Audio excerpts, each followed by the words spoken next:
In the rapidly evolving world of retail media, few platforms are as uniquely positioned as DG Media Network. With over 20,000 stores, Dollar General serves as a lifeline for over 90 million shoppers across the US.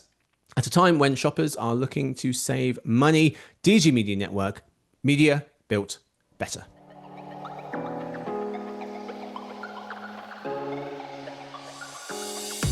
Hey gang, it's Monday, November 21st. Rachel and listeners, welcome to Behind the Numbers, an e-marketing video podcast made possible by DG Media Network.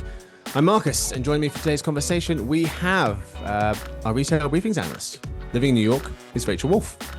Hey there, thanks for having me. Absolutely. Thank you for being here. Today's fact. Where did the term stealing someone's thunder come from? So, as the BBC notes, in 1709, a man named John Dennis invented a machine that made a noise just like a thunderclap.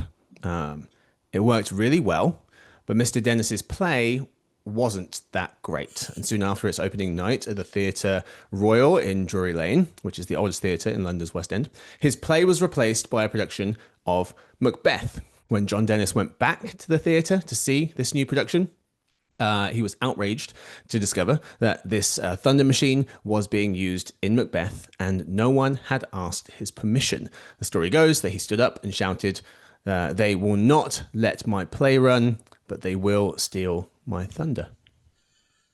That is very interesting. I always thought it was like Greek mythology or something, where there's some story of somebody stealing Zeus's thunderbolt or something, but this is much more interesting than that. Nothing to do with the sky, yeah, apparently. I don't know why he was building a thunderclap machine. That's a lot of effort. Yeah. No wonder his play failed. Spent all the time on the machine. And it probably used it once. Exactly. Oh, Mr. Dennis. Anyway, today's real topic. The three biggest questions surrounding Amazon at the moment. Okay, so every quarter, we will be looking at how the big tech players are getting on and asking what are the three biggest questions surrounding said company, in this case, Amazon, right now. We're going to discuss my ranked list, and then Rachel will tell us what she would change or add. Maybe we've missed something. By we, I mean me. Okay, so I think, Rachel, the number one story at the moment for Amazon is their corporate layoffs, which made a lot of headlines. As Alina Selyuk of NPR was explaining, Amazon is laying off 14,000 corporate workers as it spends big on AI. They did give some reasons, a few different reasons as to why, but I'll start with this question. Why does Amazon need to cut workers when they're doing so well, do you think? I mean, that's sort of the crux of it, right? And 14,000 is just the total number of reductions that they're going to have in their workforce. I think some reports have the total number of layoffs at 30,000, but Amazon has said they're going to hire more in certain places. Yep.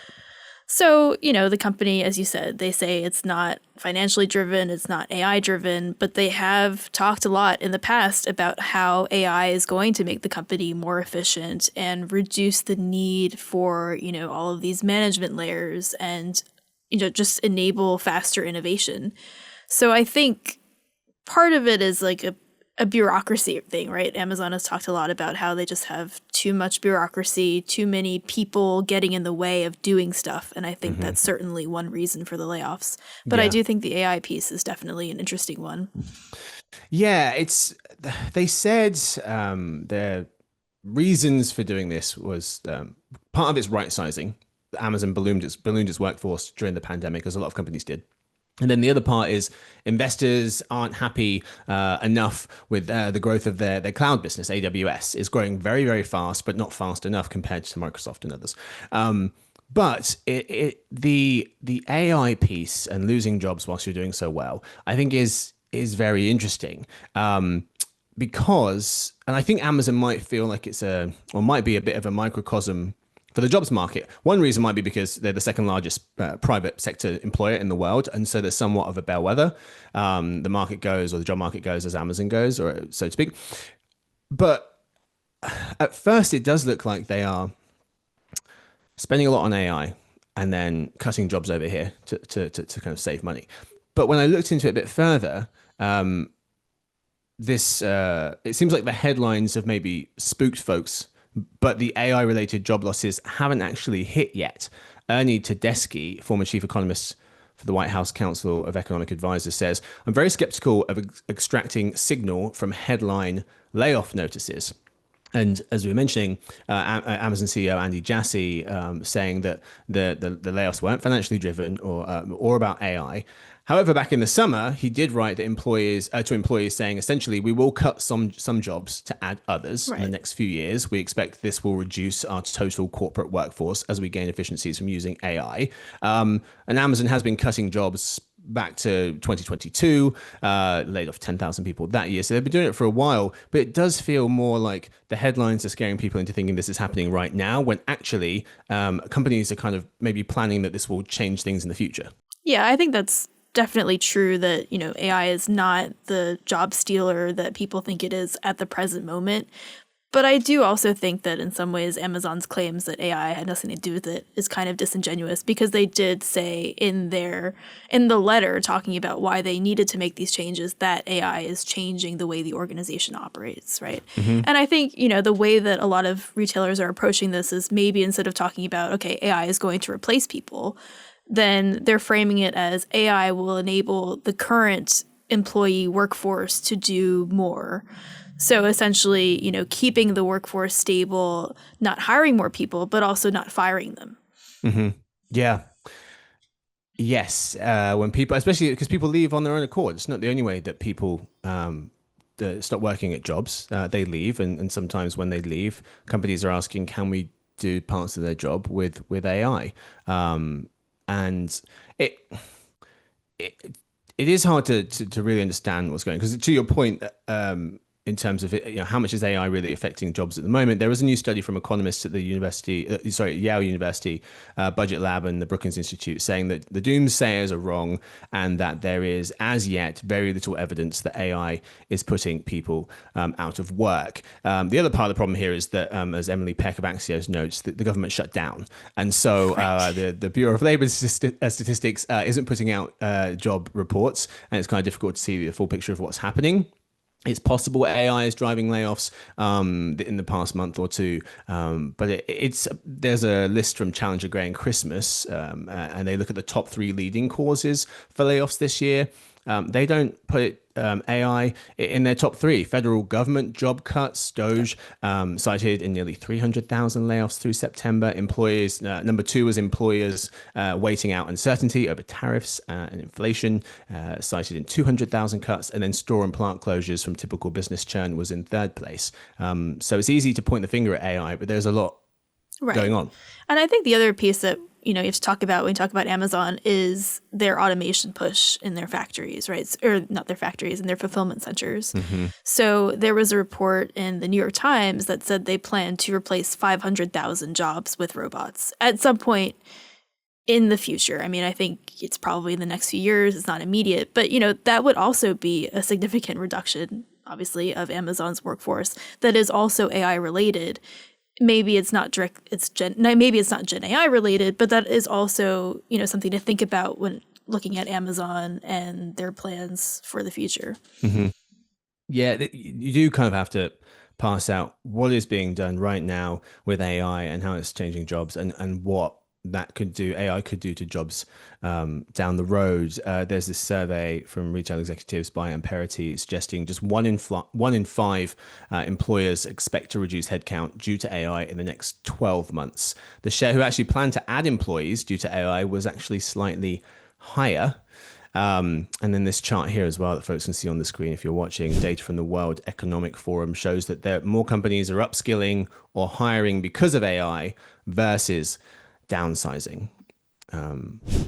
It does feel like it's easy to make the correlation between, okay, this company is taking money away from here, these people to spend it on AI. But just when you look at a lot of the research and a lot of the data, it doesn't necessarily suggest that. Even just the overall unemployment number was a little bit below 4% a few years ago. Now it's a little bit above 4%. So that hasn't moved too much. But it does, I mean, there's a lot. there's a lot of cognitive dissonance, I think, for folks, Rachel, when you look at the company that just made $180 billion in Q3, up 13%, its fastest growth in 7 quarters, and it made $21 billion in net profit in Q3, up nearly 40%, as it's cutting 14,000 jobs, 4% of its workforce. It's hard for folks to wrap their head around why. Yeah, absolutely. And if Amazon's not doing well, what does that say for the rest of us? So that's what I think is the number one story here, because it also kind of plays into the broader jobs market picture. And I think that matters for a lot of folks all the time. So the second thing I think should be on the three biggest questions for Amazon list is their new Help Me Decide feature. So our senior retail analyst, Zach Stamble, writing that Amazon is rolling out a new AI-powered button called Help Me Decide that appears at the top of a product detail page when a shopper has been browsing comparable products without making a purchase. The tool analyzes browsing activity, searches, purchase history, and preferences to recommend the right products, presenting shoppers with recs that include an explanation of why it's a great fit, insights from customer reviews, and how it aligns with past purchases and preferences. The question here, I think, Rachel, is Amazon's new Help Me Decide feature a significant stepping stone towards agentic AI? You know, kind of, I don't want you, AI, to decide on your own yet, at least, but get me as close to the decision as you can. Yeah, I think Amazon is experimenting with all of these, little AI enhancements to the customer experience. They have, I think Rufus right now is really the main one that people interact with, where, it gives you product information, it will summarize reviews, and you can ask it questions. And something like 250 million people have used Rufus this year. And Wow. it's a huge 140% increase in monthly active users, 210% increase in interactions. And I think the most crucial part for Amazon is that, and this is all internal data, but customers who use Rufus are 60% more likely to complete a purchase. And so you tack on products or features like Help Me Decide, and one can only imagine that these tools are just going to be even more effective at nudging customers to, check out whatever they put in their carts. So I think it is very much, I don't know that it's necessarily a push toward agentic commerce necessarily, but certainly one to improve the experience of customers shopping on Amazon and to keep them shopping on Amazon. Mm-hmm. Yeah. I had two takeaways from this. One is it's a new kind of comparison offering. Kelly Tyko of Axios was pointing out that once you press the Help Me Decide button, the AI surfaces one main recommendation along with an upgrade recommendation or a budget recommendation, these two upgrade and budget alternatives. And it reminded me of, well, kind of likened it to airlines. When you're booking a ticket, you have a certain ticket type, but they also show you how much it would be to buy a slightly more expensive ticket, economy to business to first class. And retailers, that's not always the case. A lot of the time they're comparing side by side items. So I thought it was interesting that how this could move shoppers up and down in terms of their price range or in terms of what they're going to buy versus left to right. Yeah, I think that's a really interesting feature, especially now when people are very conscious of how they're spending money. And, maybe some people are willing to splurge and some people want the budget option. So I think certainly giving customers more options is always going to be better than just directing them to one. Yeah. The second takeaway was from Miss Tycho as well, from her piece, basically questioning how are these recommendations decided. She was warning that the feature could raise questions about how Amazon's AI decides which products can get spotlighted and whether paid placements, brand partnerships, or its own retail lines could ultimately influence those AI-generated best picks. Yeah. Right. And there's also the question of what does this mean for Amazon's ad business when most of the money that it makes comes from search placements, through traditional search on its website, right? Yep. And I think that's a question that they have to answer sometime soon. Absolutely. So that's my second pick, Amazon's new Help Me Decide feature. Number 3, I went with Amazon's AI smart glasses for workers. So Amazon's unveiled prototype AI smart glasses for its delivery drivers, writes BBC's Lily Jamali. She explains that the Amelia glasses, as they're called, include a camera and built-in display and pairs with a button in a waistcoat. The glasses help drivers find the right packages in their trucks, give them turn-by-turn directions to the right address, and take photos of successful deliveries instead of needing to use a phone. So my question here, Rachel, was: is this the Trojan horse for smart glasses? Is this the way we get used to people wearing them out in the wild? Maybe. I mean, I would say that I think for the majority of the consumers, the Amazon smart glasses are not, necessarily, they don't necessarily have the features that they're looking for at this moment in time, I would say. Yeah. I think it's an interesting piece of kit. I think the way that I look at them is more through the lens, no pun intended, of of what Amazon is doing overall with fulfillment, right? I mean, with these smart glasses, the aim is very much to make it easier for these drivers, speed them up, get them to the door faster, help them find the package faster. And I mean, throughout this year, they've been rolling out all of these innovations in their fulfillment centers, with these last mile delivery capabilities to just get stuff faster. So I think it's very much in that vein. I mean, going back to, the automation push and fulfillment centers, I think it all fits in very nicely with that. Yeah. Yeah. What are the efficiency gains here? Amazon's VP of Transport, Beryl Tomei, I think that's how you pronounce it, estimates the glasses could create up to 30 minutes, half an hour in efficiencies per 8 to 10 hour shift by minimizing repetitive tasks. So quite significant. Also, it helps, people find the packages in the trucks, gets them to the places, but also if they drop it at the wrong place with precision location targeting, it can basically warn them, hey, you've put this at the wrong house, which could be very beneficial as well. It seemed, Rachel, that another one of my takeaways here was safety first, privacy second. So safety first. I say that because Amazon said the smart glasses can detect when they're in a moving vehicle and it shuts them off automatically, which I thought was pretty cool, and also supports prescription lenses, which is going to be an important part of this. And then privacy second, Sean Hollister of The Verge noting that Amazon's blog post doesn't discuss any possible ethical concerns that workers or customers might have as these glasses monitor the last mile of the delivery process. How big of a concern is that? I think it's a valid concern. I mean, one thing that I was thinking of was that you do get a tremendous amount of data from these drivers going from door to door, essentially, and that can all be used, obviously, to help Amazon build out, their geospatial strategy for fulfillment and all those things, but it is a lot of data that people may not be comfortable giving up. And I do question how much of this mapping, again, like not to bring it too much back to automation, but again, like the more that you regiment these things, the more that you hand it over to AI to make those decisions, I feel like the easier it is to eventually hand it over to, say, a robot delivery thing. I don't want to say person, but machine to handle those tasks. Cyborg. Yeah. They are helping people find the packages, helping people get to the locations, helping people drop it off. It does seem like at some point it'll be very easy to pluck the human element out of this and replace it with whatever a cyborg robot drone replacement looks like. But to what something you said earlier, it's a kind of an interesting piece of kit. I do think it is a bit of a stepping stone into getting people comfortable using these, because I think if people wearing these out in the world, it kind of freaks people out a little bit. Is the camera always on? What are they? Who are they recording?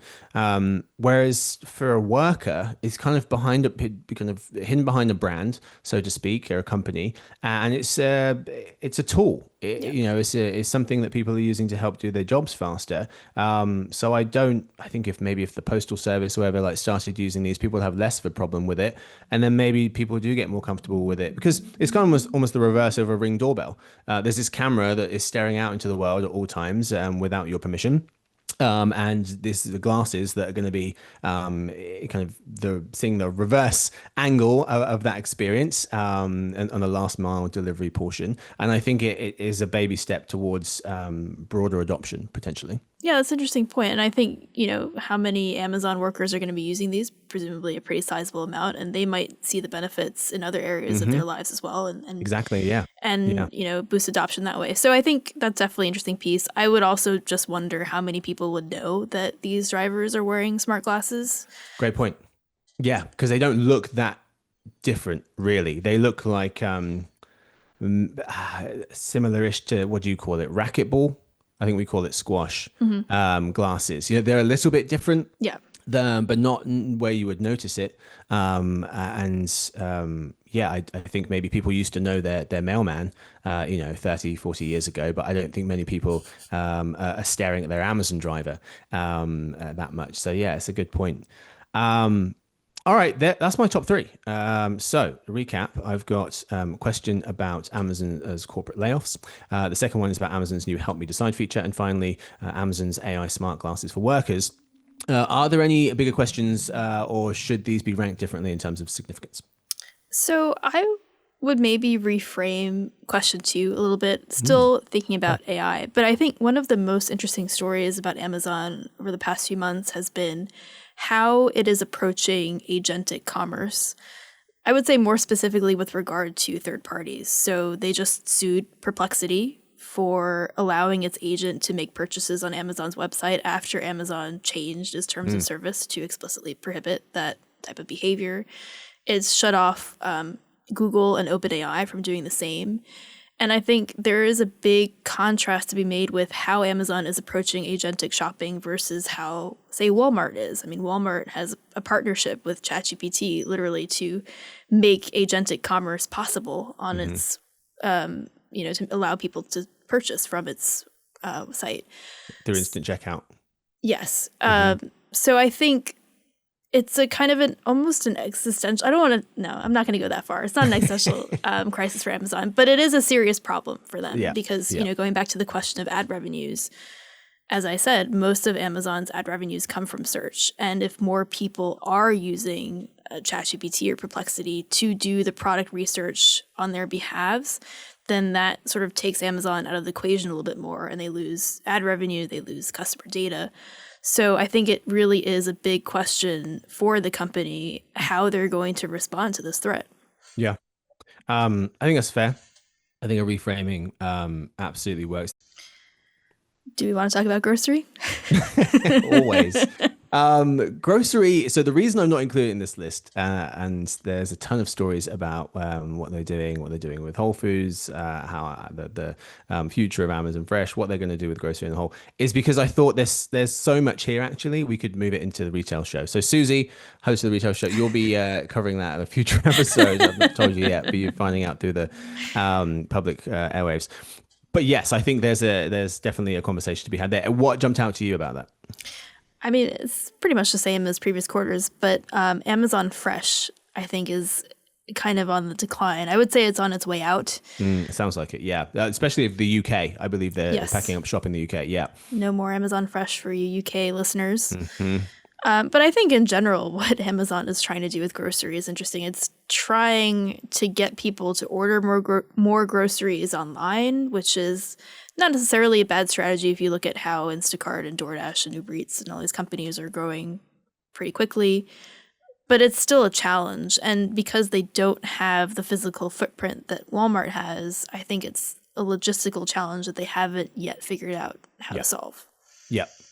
I think that's a good one. Their grocery business is still, physical store sales still small. It's making about $6 billion a quarter, but it's only about 3% of their business. So it's not nothing, but they still haven't figured out the right direction to take and then double down on an investment there. The other two stories quickly that I was thinking about including in the list. One was Amazon stretching Black Friday and Cyber Monday into a 12 days of deals, starting November 20th, running through December 1st. I thought that was interesting because we've always talked about the kind of stretching out, the elongating of shopping holidays, and how long would it just be the Cyber 5 and when would it become more than that. So I thought that was interesting. And then also, second story, Amazon paying $2.5 billion to settle an FTC lawsuit after the agency accused the retail giant of knowingly duping users into its $15 a month Prime program and making cancellation unreasonably difficult. But not big enough for the top three, I think. Anyway, that's my list. And Rachel pretty much agrees. So happy to have you back. Which is rare. Because of, that is true. She's normally very combative. Rachel, thank you so much for being on today's show. Thanks for having me. This is a lot of fun. Thank you to the whole production crew and to everyone for listening to Behind the Numbers e-marketing video podcast made possible by DG Media Network. Subscribe, follow, as always, rating and review if you can. And we will see you on Monday. We do have a special edition episode coming out tomorrow, so check that one out on Saturday, a Saturday special. Otherwise, we'll see you on Monday. Happiest of weekends.